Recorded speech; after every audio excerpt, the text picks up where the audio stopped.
तो hey guys, welcome back to my YouTube channel. आज हम एक्सप्लेन करने वाले एपिसोड 13। अगर आप हमारे चैनल पर नए हो तो एपिसोड 1 से देखना, और एपिसोड 1 का लिंक आप लोगों को डिस्क्रिप्शन में मिल जाएगा, तो वहां से जाकर के आप लोग चेकआउट कर सकते हो। और आपका टाइम ना वेस्ट करते हो, वीडियो करते स्टार्ट।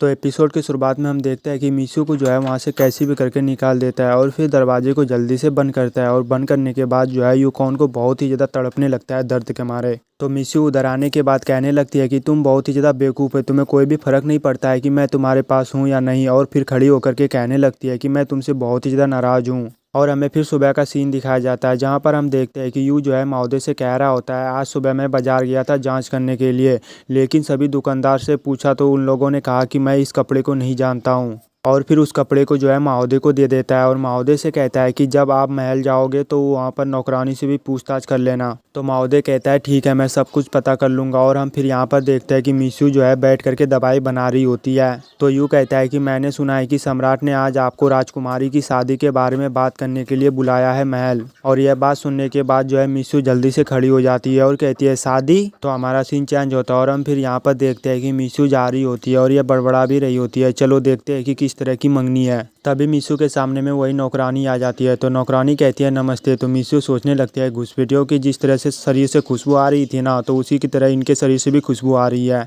तो हम फिर देखते हैं मुखिया को, जो कि इनके ही पास आ रहा होता है और ये अचानक से मीशू को छूता है ना, तो मीशू काफ़ी ज़्यादा डर जाती है और कहती है कि आपने तो मुझे डरा ही दिया। तो मुखिया पूछता है कि क्या बात है और कहता है कि आपने मास्टर किंग को देखे बिना कुछ किया है। तो मीशू कहती है कि मैंने अभी तक कुछ भी नहीं किया है, मैं तो बस उसकी जांच में मदद कर रही हूँ। और फिर कहती है मुखिया, क्या आप जानते हैं कि यह कौन सी गंध है। तो मुखिया सूंघने के बाद कहता है कि ये एक अधूरी गंध है। तो मीशू कहती है कि ये अधूरी गंध क्या होती है। तो मुखिया कहता है कि यह एक प्रकार की लकड़ियाँ होती है जो कि दक्षिण राज्य से आती है। और कहता है कि आप टेंशन मत लो, मैं आपकी मदद करूंगा इसे पता लगाने में। तो मीशू कहती है दरअसल कल किसी ने डाली मंदिर में घुसपैठ की थी और घुसपैठियों के शरीर से जो है महारानी के महल के आने वाली गंध है। तो मुखिया कहता है कि आप इस गंध से महारानी के ऊपर शक कर रही हो। तो मीशू कहती है बिल्कुल नहीं। तो मुखिया कहता है कि मैं कुछ देना चाहता हूँ आपको। तभी वहाँ पर यू आता है और वो कहता है कि हमें चलना है। और फिर पता नहीं उनके कान में क्या कहता है, ये तो अंदर ही बात रह जाता है। तो मीशू फिर मुखिया को कहता है कि हमें काम करना है, मैं अभी यहाँ से जा रही हूँ, बाद में मिलेंगे। और फिर वहाँ से बाय बाय करके चली जाती है। तो फिर ये यूकॉन के पास आती है। तो यूकॉन किसी को अगर बेवकूफ़ बोलेगा तो कोई भी हंसने लगेगा,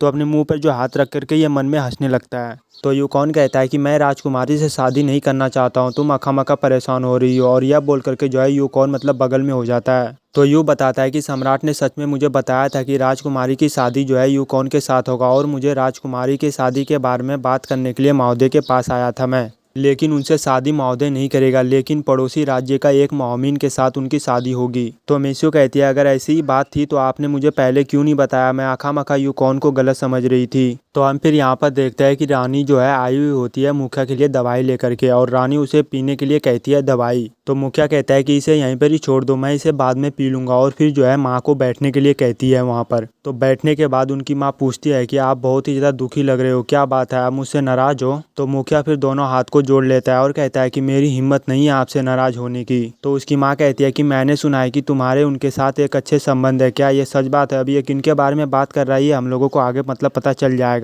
और मेरे हिसाब से जो है ना ये मीशू के ही बारे में बात कर रही है रानी। लेकिन मुखिया कुछ भी रिप्लाई नहीं करता। तो रानी कहती है कि मुझे आपके दोस्त होने का कोई भी फ़र्क नहीं पड़ता, लेकिन मुझे आपको याद दिलाना है ऐसे कुछ स्थितियां हैं जहां पर आप बस खेल सकते हो, लेकिन इसे गंभीरता से नहीं ले सकते। और कहती है कि आपको मुखिया होने के नाते आपको अपनी जिम्मेवारियों का पता होना चाहिए, पता नहीं आपको राष्ट्रीय गद्दी में कब बैठने का मौका पड़ सकता है। तो मुखिया कहता है मैं तो अपनी सेहत का भी ख्याल नहीं रख सकता हूँ, तो मैं राज्य का क्या ख्याल रखूँगा, और वैसे भी मैं क्यों रखूँगा ख्याल। तो उसकी माँ कहती है मेरे बेटे, मुझे पता है कि तुम इतने सालों से बहुत ही ज़्यादा कुछ कर रहे हो अपनी बीमारी के लिए, और इस बीमारी से छुटकारा पाने में मैं आपकी मदद करना चाहती हूँ। क्योंकि जो है ना इनके शरीर में भी जहर होता है, जो कि यूकॉन के शरीर में नहीं है, वही वाला जहर इनके शरीर में भी होता है। और कहती है कि तुम नहीं जानते हो कि इतने सालों में मैंने तुम्हारे लिए कितना तकलीफ उठाया है, लेकिन फिर भी तुम्हारा जहर को मैं ठीक नहीं कर पाया। तो मुखिया कहता है कि मैं थोड़ा सा थका हुआ महसूस कर रहा हूँ, मुझे आराम करने की ज़रूरत है। तो रानी माँ कहती है ठीक है, लेकिन तुम दवाई जो है ध्यान से लेना, भूलना मत, ताकि तुम जल्द से जल्द ठीक हो सको। और फिर उसकी माँ वहाँ से जाने लगती है। तो हमारा सीन चेंज होता है और हम फिर यहाँ पर देखते हैं चारों लोगों को।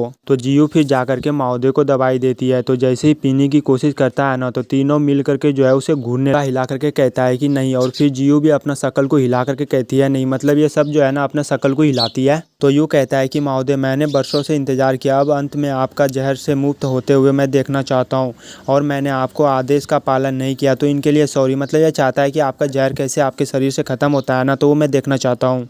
तो उधर से मीशू कहती है कि आप अपने शरीर से काले कीड़ों को निकलते हुए महसूस कर सकते हैं, और फिर सबको कहते हैं कि चलो हम लोग देखते हैं कि उनका कीड़ा कैसे निकलता है। तो यूकॉन कहता है कि आपको लगता है कि हर कोई आपके जैसा है। तो मीशू कहती है कि मैं तो बस तुम्हारी परवाह कर रही थी, मतलब थोड़ा सा टेंशन हो रही थी तुम्हारी। तो जियू कहती है कि मैं आपके नसों को चेक करती हूँ, और फिर जो है यूकॉन की नसों को चेक करने लगती है। तो चेक करने के बाद ये कहते हैं कि आपके नसों के आधार पर, हालांकि मैं अभी आपको गारंटी के साथ नहीं कह सकता, लेकिन 90% चांस है कि आपके शरीर से जो है वो जहर गायब हो गया है।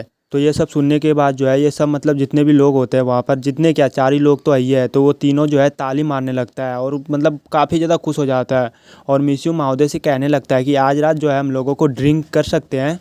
तो जियू कहती है कि माओदे अभी नहीं पी सकता। तो यू कहता है कोई बात नहीं। तो मिशू कहती है कि मेरे लिए मछली लाना। तो यू कहता है कि इसे जल्दी से पहनो क्योंकि माओदे इंतजार कर रहा है वहाँ पर, और बताता है कि मुझे एक अच्छी जगह मिली है और हमारे लिए मस्ती करने के लिए। तो मिशू फिर उसे कपड़े को मतलब अपने ऊपर रख करके कहती है कि ये पूछती है उनसे, बताओ ये सुंदर है ना। तो यू कहता है कि बहुत ही ज़्यादा सुंदर है। तो हम फिर यहाँ पर माओदे को देखते हैं जो कि यहाँ पर आराम से बैठा हुआ होता है, और फिर ये अचानक से खड़ा हो जाता है। फिर जो है वहाँ पर मिशू आती है और वो कहती है कि मुझे देखो, मतलब वही वाला कपड़ा पहन करके ये आती है और कहती है देखो मैं कैसी लग रही हूँ।